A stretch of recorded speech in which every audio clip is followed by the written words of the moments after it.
नमस्कार। आज बात करेंगे हम तेजस्वी प्रसाद यादव के बारे में। तेजस्वी जी जो बिहार की राजनीति में आरजेडी के प्रमुख राजनीतिक तो हैं ही हैं, साथ ही साथ एक पूर्व क्रिकेटर भी हैं, जिन्होंने प्रोफेशनली इसमें अपना रोल प्ले किया है। साथ ही साथ ये 2 बार बिहार के उप मुख्यमंत्री भी बन चुके हैं और लालू यादव जी और राबड़ी जी की सबसे छोटी संतान है।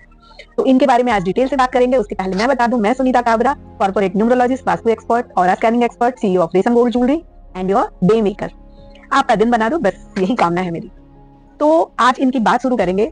चूंकि न्यूमरोलॉजी में सारा खेल नंबर्स का है, ऐसा हम मानते हैं, तो तेजस्वी यादव जी जिनकी डेट ऑफ बर्थ 9 नवंबर 1989 है और ये जो अपना नाम लिखते हैं, कहीं तेजस्वी यादव भी बोलते हैं इनको लोग, ऐसे इनका नाम तेजस्वी प्रसाद यादव है।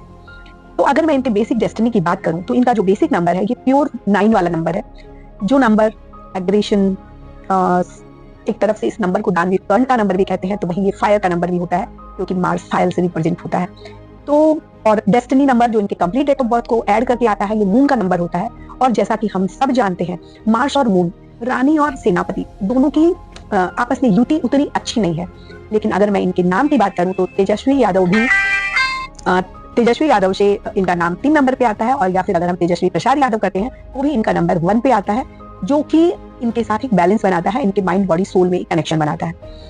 तो अगर मैं राजनीतिक दृष्टिकोण से इन नंबर्स को देखती हूँ तो ये धैर्य और एक्शन का नंबर है, लेकिन कभी कभी इनका गुस्सा या आवेग इन्हें नुकसान पहुंचा सकता है। इसका इन्हें हमेशा ध्यान रखना पड़ेगा।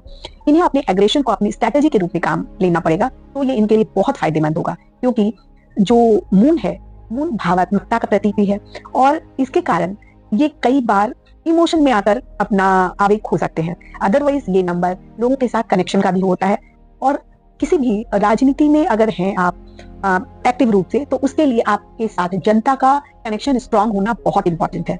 तो ये नंबर के कारण ये रोजगार के विषय में या फिर शिक्षा के विषय में, विकास के विषय में, इन्हें बोलने में ये बहुत अच्छा बोल सकते हैं। इसके लिए बहुत फायदेमंद चीज है। लेकिन साथ ही साथ इनकी राजनीति गठबंधन की राजनीति है, तो ये गठबंधन की राजनीति में भी एक बैलेंसिंग फैक्टर साबित हो सकता है। लेकिन कभी कभी ओवर इमोशन में इनके साथ, या फिर कह सकते हैं गलत डिसीजंस हो सकते हैं, ये गलत बात मुंह से निकल सकती है जिसे विपक्ष मुद्दा बना सकता है। इसका इन्हें ध्यान रखना होगा।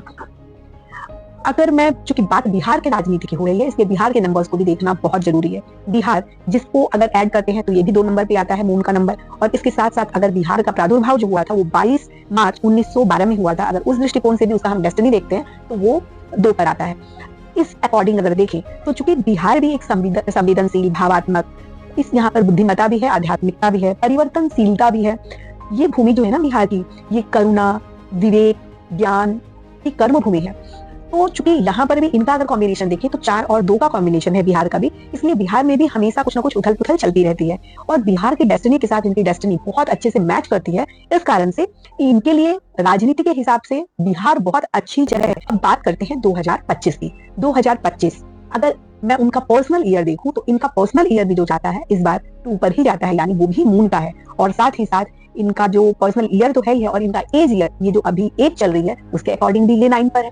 तो अगर हर तरीके से देखा जाए तो ये साल इनके लिए बहुत फेवरेबल है। तो ये साल उन्हें बहुत सारे अवसर, मीडिया में इनको बहुत ज्यादा विजिबिलिटी दिखाने वाला साल है।